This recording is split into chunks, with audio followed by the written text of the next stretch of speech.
안녕하십니까. 경남뉴스입니다.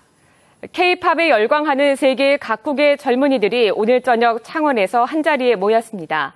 올해는 3만 관중이 운집해 그 어느 때보다 뜨거웠던 K-팝 월드 페스티벌 현장에 이대환 기자가 다녀왔습니다. 아이돌 그룹 방탄소년의 군무를 핀란드 혼성팀이 한치의 오차도 없이 따라합니다. 국내 최정상급 아이돌 그룹 엑소의 노래는 라오스 팀이 완벽하게 소화합니다. We are very happy to be here in Korea. It's been a great honor to represent our country. 지난 석 달 동안 지역 예선에 참가한 세계 61개국 한류팬은 모두 12만 명. 지난해보다 2배, 1회 때보다 6배가 넘는 인원입니다.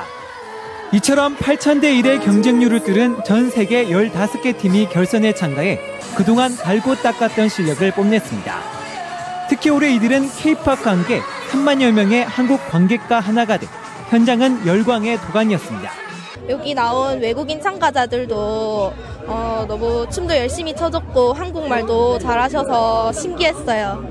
해를 거듭할수록 엄청난 실력이 증가됐고 전 세계 K-팝을 폭발적으로 지금 전파하는 것이 아닌가 생각합니다. 올해로 4회째를 맞아 국내 대표 한류 축제로 성장한 K-팝 월드 페스티벌. 이번 공연은 다음 달 1일 KBS 2채널을 통해서도 볼 수 있으며 KBS 월드를 통해 전 세계 90개국으로 방송될 예정입니다. KBS 뉴스 이대환입니다. 포스트 시즌에 처음 진출한 프로야구 NC 다이노스가 준 플레이오프 1차전에서 LG에 13대 4로 패했습니다. NC는 정규리그 LG에 4승 1패로 강했던 이재학을 선발 투수로 내세웠지만 1회 5실점하고 물러났고 결국 첫 포스트 시즌 경기에서 패했습니다. 준 플레이오프 1차전은 내일 저녁 6시 같은 장소인 마산 야구장에서 열립니다. 김해공항의 국제선 수용 능력이 내년에 포화해 대책이 시급하다는 지적이 제기됐습니다. 국회 국토교통위 민홍철 의원은 김해공항 국제선 예상 항공 수요는 내년에 529만 명으로 현재 국제선 여객 터미널 수용 능력인 464만 명을 초과한다고 밝혔습니다. 또 2016년까지 증축해 수용 능력을 630만 명으로 늘려도 국제선 연평균 예상 증가율 6.1%를 감안하면 2020년 이전에 또다시 포화할 것이라며 해결책 마련이 시급하다고 지적했습니다. 김해 씨가 잘못된 관행 개선을 위해서 시행 중인 각종 캠페인성 행사가 형식에 그치고 있습니다. 매월 셋째 주 수요일로 정한 김해 씨의 스마트폰 없이 보내는 날은 신선한 정책 중 하나로 평가받았지만 공무원들의 참여도가 크게 떨어지면서 흐지부지 됐습니다.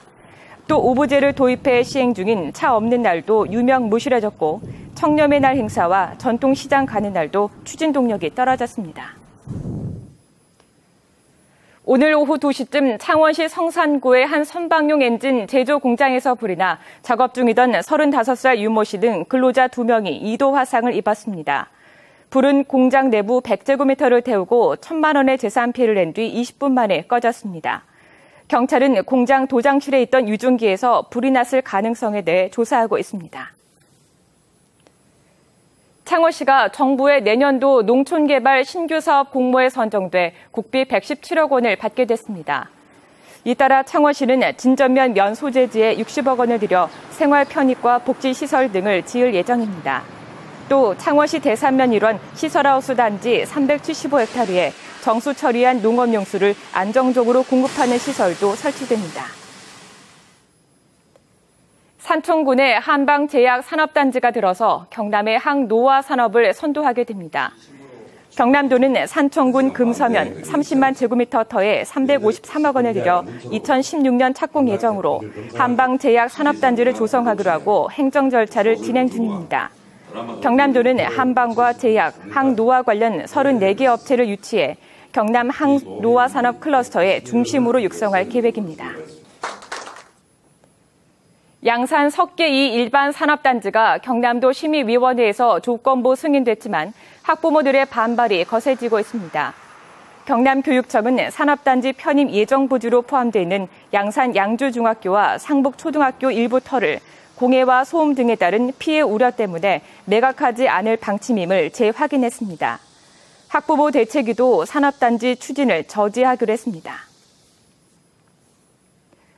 밀양 송전탑 반대 주민들이 한전 측에 이주 대책 마련을 요구했습니다. 밀양 송전탑 반대 주민들은 어제 한전 관계자의 비공식 면담에서 고압 선로에서의 바람 마찰로 소음이 심하다며 이주 대책을 세워달라는 요구를 한전 측에 전달했습니다. 한전은 밀양 지역에 송전탑 52기를 세우는 공사를 마무리하고 이르면 오는 12월부터 송전 작업을 시작할 예정입니다. 경남의 8개 시 가운데 유일하게 영화관이 없는 사천시에 작은 영화관이 신축됩니다.